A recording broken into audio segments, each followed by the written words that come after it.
आदरणीय सम्पूर्ण महानुभावहरू, स्वदेश तथा विदेशबाट हामीलाई हेरिरहनुहुने तमाम दर्शकको रूपमा हेरिरहनुभएका आमा बुवा दाजुभाइ तथा दिदीबहिनीहरूमा हार्दिक नमन अनि स्वागत गर्न चाहन्छौँ। आज हामी केजिएफ द्वारा सञ्चालित यो खाना खुवाउने अभियान अन्तर्गत हामी 89औं दिनमा आज प्रवेश गरेका छौँ। यसरी नागरिकहरू खाना खाँदै हुनुहुन्छ। आजको खाना कस्तो छ चाहिँ थाहा छैन। मिठो छ? मिठो एकदम दामी दामी। आज के को सब्जी खाँदै हुनुहुन्छ? सब्जी के छ आज?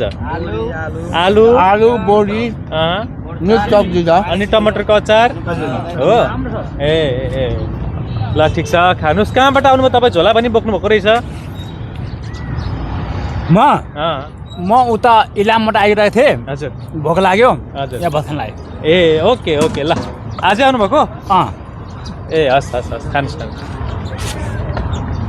यसरी सबै महानुभावहरू हामीसँग जोडिरहनु भएको छ।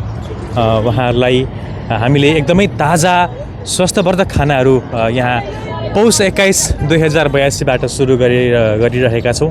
हामी आजको दिनसम्म आइपुग्दा र यहाँहरू भोकै हाम्रो यो कटेजमा आइरहँदा हामी धेरै खुसी छौँ कि हामीले सेवा गर्न पायौँ, सेवा गर्न सक्यौँ। यहाँहरू आइदिनु नै हाम्रो लागि एउटा यो हाम्रो कर्मको एउटा सफलता हो, हाम्रो सार्थकता हो भन्ने हामीले बुझेका छौँ। आदरणीय महानुभावहरू, यहाँहरू कहाँबाट हेर्दै हुनुहुन्छ? हजुरहरूले पनि हामीलाई साथ दिन सक्नुहुनेछ। विभिन्न माध्यमबाट यहाँहरूले हामीलाई किचनका रासन सामग्रीहरू उपलब्ध गराएर हुन्छ या त कुनै नगद सहयोग गरेर हुन्छ। तपाईँको आफन्तहरू पनि यता कतै हुनुहुन्छ भने उहाँहरूलाई पनि यो जानकारी गराइदिनु हुन म हार्दिक अनुरोध गर्न चाहन्छु।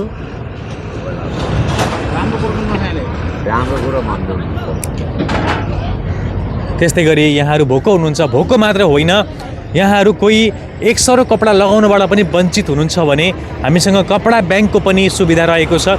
यहाँहरूले कुनै कपडा किनेर ल्याउनु भयो तर त्यो कपडा यहाँहरूलाई ठिक भएन भने यहाँहरूलाई हामी केजिएफको टिमद्वारा यहाँहरूसँग सम्पर्कमा आएर हामीलाई त्यो कपडा यहाँहरूले फिर्ता गर्न पनि झन्झट हुन्छ र कसैलाई ठिक पनि हुँदैन, साट्न पनि झन्झट हुन्छ भने यहाँहरू त्यो अवस्थामा हामीसँग सम्पर्क राखेर हामीलाई उक्त कपडा दिन सक्नुहुनेछ।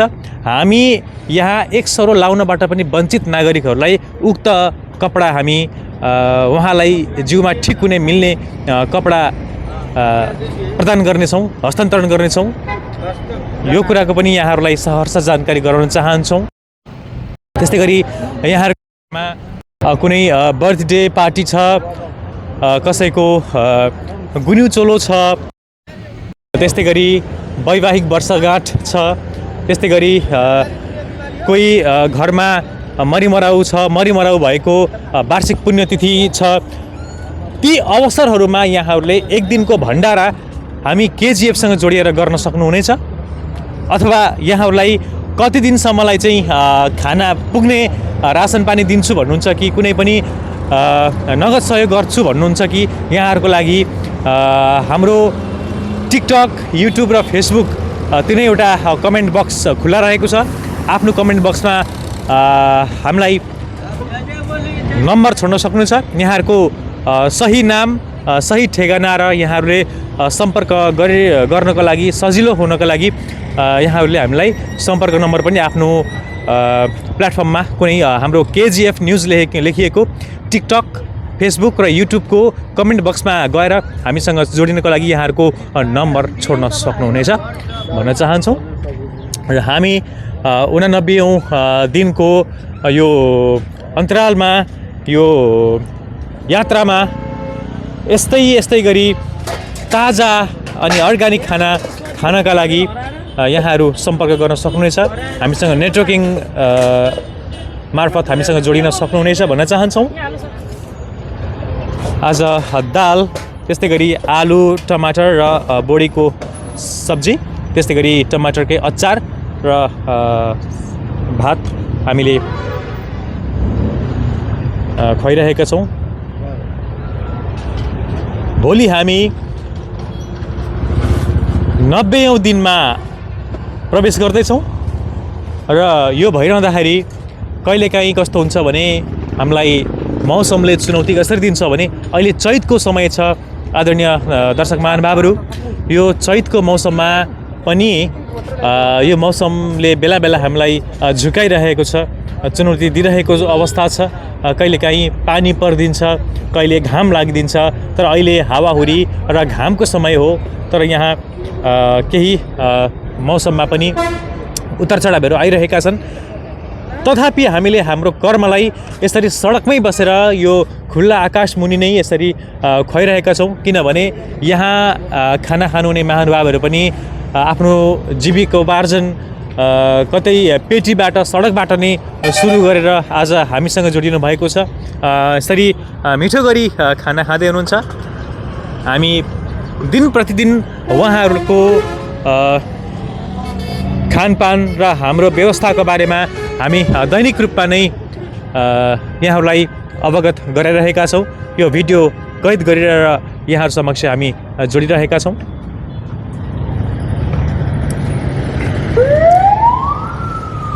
र हामीले यो गरिरहँदाखेरि यहाँहरूलाई कस्तो लाग्छ, कस्तो लागिरहेको छ, हामीलाई कुनै पनि आफ्नो प्रतिक्रिया सल्लाह सुझाव भए हामीलाई टिकटक, फेसबुक या त युट्युबबाट आफ्नो कमेन्ट बक्समा कमेन्ट छोड्न सक्नुहुनेछ, जस्ताको तस्तै।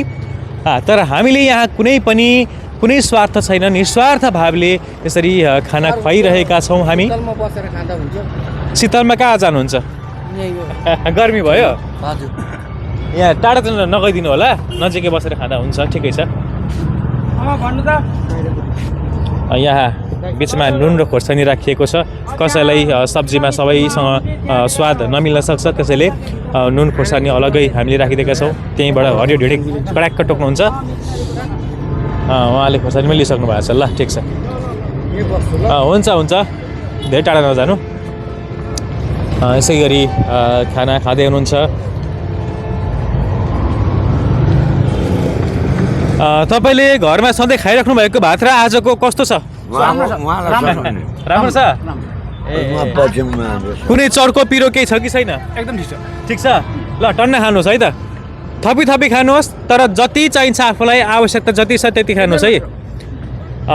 सकभर फाल्न चाहिँ नफालिदिनु होला, किनभने यहाँहरूले खानुभएको फाल्नु भएको प्रत्येक गाँसको यहाँ मूल्य छ। किनभने तपाईँले लिएर बस्नुभएको भाग, लिएर बस्नुभएको खानुभएको गाँस फालियो भने त्यो गाँसको एक गाँस चाहिँ एक भागले अरूको पेट भरिन सक्छ। त्यसैले हामीले अन्न नै खान नपाएर सडकमा भौतारिनु पर्ने अवस्था छ धेरैको। यो अवस्था सिर्जना नहोस् भन्नका लागि हामीले यो अन्न फाल्न पनि दिइरहेका छैनौँ। यदि धेरै नै भइहाल्यो भने पनि हामीसँग जताभावी नफालिदिनु होला। सुरक्षित साथ अन्नलाई यहाँ डिस्पोज गर्ने ठाउँ छ, त्यहाँ बाल्टी राखिएको छ पूर्व भागमा, र त्यो बाल्टीमा राखिदिनु होला, त्यहाँ विसर्जन गरिदिनु होला।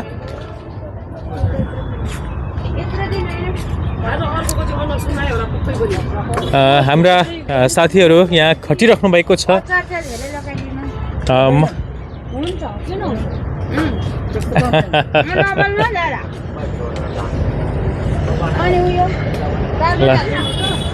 आज चाहिँ हाम्रो किचनमा सधैँको भन्दा पाल पनि टाङ्नु भएछ। यसको लागि हाम्रो महेन्द्र सर, हाम्रो देवी दिदी र मुना दिदी तिनैजनालाई चाहिँ धेरै धेरै धन्यवाद दिन चाहन्छु।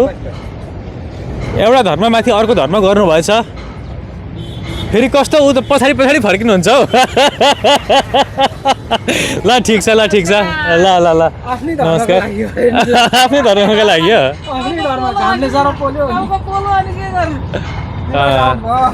तर ठिकै छ, यो पनि एकदमै राम्रो हो। किनभने यहाँ किचनमा काम गर्नु धेरै गाह्रो छ, धेरै मेहनत गर्नुपर्छ हामीले। खाना खानु भनेको त 15-20 मिनटमा खाइसक्नुहुन्छ उहाँहरू जानुहुन्छ, तर किचनमा धेरै हामीले खट्नुपर्ने हुन्छ। त्यसकारण यहाँ शीतलको पनि एउटा महसुस भइरहेको छ। आज यो जाली लगाएर टाँगिएको हाम्रो यो ग्रिन कटेज, यो हरियो कटेरोभित्र आज चाहिँ पाल टाँगिएको छ यो किचन वरिपरि।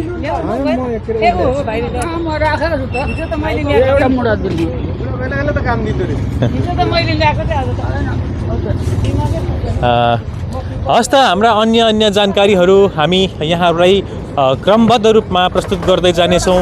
यहाँहरूलाई कस्तो लागिरहेको छ, अब के गर्नुपर्छ भन्ने यहाँहरू सल्लाह दिनुहुन्छ। यहाँहरूलाई लागेको हरेक कुराहरू, मनमा जे लागेको कुराहरू यहाँहरूले हामीलाई कमेन्ट बक्समा मैले अघि पनि भनिहालेँ, यहाँहरूले निर्धक्क भएर आफूलाई लागेको कुराहरू छोड्न सक्नुहुनेछ, लेख्न सक्नुहुनेछ। हामी आत्मसात गर्दै अगाडि बढ्ने निर्णय गरेका छौँ हामीले पनि। र हाम्रो केही समयपछि हामी यहाँबाट ठाउँ स्थानान्तरण पनि गर्दैछौँ र त्यस पछाडि हाम्रो पुनः अन्य कार्यक्रमहरू पनि रहेका छन्। र अहिलेलाई भने यस कार्यक्रमबाट यहाँहरूको आवाजको साथी म सजल पौडेल पनि आज्ञा चाहन्छु। हाम्रो भेट फेरि पनि हुने नै छ। तमका लागि जय केजिएफ, नमस्ते, धन्यवाद।